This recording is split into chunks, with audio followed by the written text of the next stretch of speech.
It's Dave from Boxing Updates. Hope everyone's well. Big fight tonight. Dubois versus Usyk 2.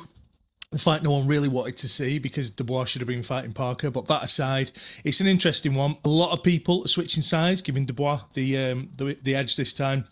I don't understand it. I don't get it. I don't agree with it. As his championship fights at heavyweight, the fight against Dubois, I felt that Usyk was probably at his weakest. He wasn't as sharp as he was in some of the others, didn't seem to be anyway. But that said, he still won and he dominated. He dominated every second of that fight. I'm not going to go into the low shot. There's a lot of people on either side of it. I think it was low, but only just. It wasn't the lowest. But he'd been fighting dirty all night. He'd said it before the fight that he was going to go out there and do whatever he had to win. Either way, he was dominated start to finish. He got his face jabbed off. He got punched to bits and he quit. I like Dubois. I think he's a good fighter. I think he's an improved fighter. I think he's got an excellent jab. Very shadows of Sonny listed about that jab for me. But nothing's really changed.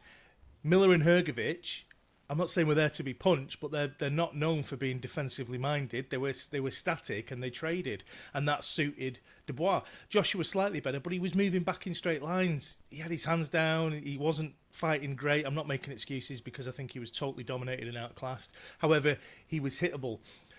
There is no way that people can say that the results he's had against them three are going to have any bearing on someone like Usyk, someone who is constantly going to be feinting, who's constantly going to be throwing that lead hand into his face, forcing him to throw shots, forcing him to try and connect. He's going to be countering him at awkward angles. He has a mental engine. Come that second half of the fight, if he's not already dominating, he will do then. He'll come on strong. I think from start to finish, Usyk is going to be ahead. I think he's going to finish him around the same time in much the same way.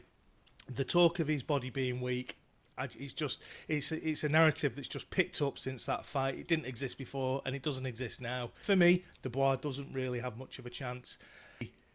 He's going to get dominated. He's going to get beaten. I don't think it's the end for him. I think Usyk is a generational talent. I think if he does retire and doesn't fight Fury, which I don't see the point of him doing, there's nothing. It's not the end for Dubois. He'll come back and he'll be right in the mix. But as it stands now, I can't see this any other way than Usyk to do exactly what he did in the first fight, probably a little bit better. Tell me what you think. Like and subscribe, ring my bell, the usual, and I'll see you all soon. Peace out. How are you feeling? I'm very feel.